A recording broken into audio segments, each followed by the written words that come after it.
તો અમદાવાદ શહેર ભાજપના હોદ્દેદારોને કોર્પોરેટર બનવાના અભરખા જાગ્યા છે। અમદાવાદ શહેર ભાજપના મોટા ભાગના હોદ્દેદારોએ ટિકિટ માંગી છે। સંગઠનના માત્ર 6 હોદ્દેદારોને બાદ કરતા તમામ હોદ્દેદારોએ ટિકિટ માંગી છે। શહેરની મુખ્ય બોડીના 19 હોદ્દેદારોમાંથી 12 હોદ્દેદારોએ ટિકિટ માંગી છે, જેમાં વિવિધ મોરચાઓમાંથી પણ 50% હોદ્દેદારોએ ટિકિટ માંગી છે। આ વખતે શહેર સંગઠનમાં મોટાભાગે નવા ચહેરાઓને પ્રાધાન્ય આપવામાં આવ્યું છે। સંગઠનની કામગીરીને પ્રાથમિકતા અપાય તેવા લોકોની પસંદગી કરવામાં આવી હતી, ત્યારે ટિકિટની માંગની વચ્ચે પાર્લામેન્ટરી બોર્ડે પણ નિયમો બદલતા આંતરિક નારાજગી વ્યાપી છે।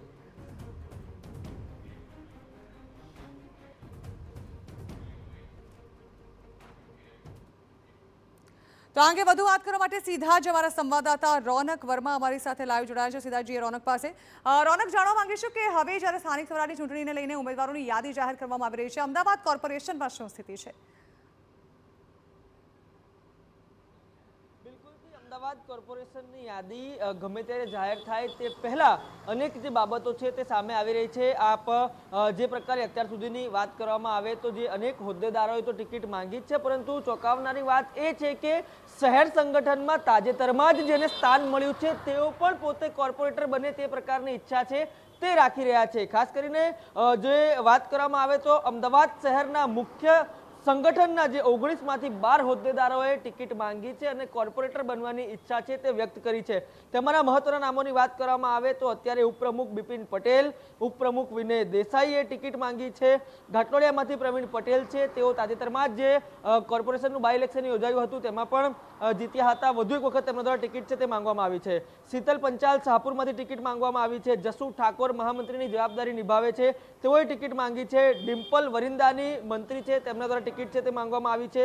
કલ્પેશ ચૌધરી જે હાલ મંત્રી છે તેમના તરફથી ટિકિટ માંગવામાં આવી છે। દર્શન પટેલ તરફથી માંગવામાં આવી છે। અનુ પટેલ, આ ઉપરાંત જિગીસા પ્રજાપતિ, જાસ્મીન શ્રીમાળી, ઝલકીત પટેલ, યશ રાવલ અને જીગર બારૈયા, આ નામ એવા છે જેઓ અત્યારે નવનિયુક્ત અમદાવાદ શહેર ભાજપ સંગઠન છે તેમાં જવાબદારી મળી હતી અને ક્યાંક ને ક્યાંક યુવા ચહેરો છે।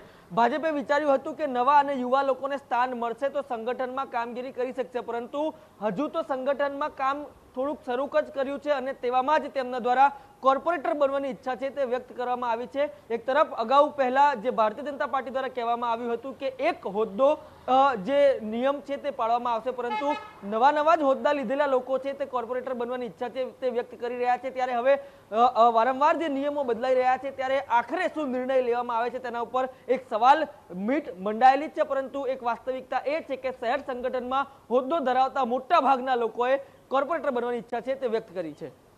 જી બિલકુલ રોનક, આભાર। તો હવે કોણ હશે અમદાવાદથી ઉમેદવારો કે જેમના નામની યાદી થોડા સમયમાં જાહેર થવાની છે? જો કે મોટાભાગના તમામે કોર્પોરેટર બનવાની ઈચ્છા વ્યક્ત કરી છે।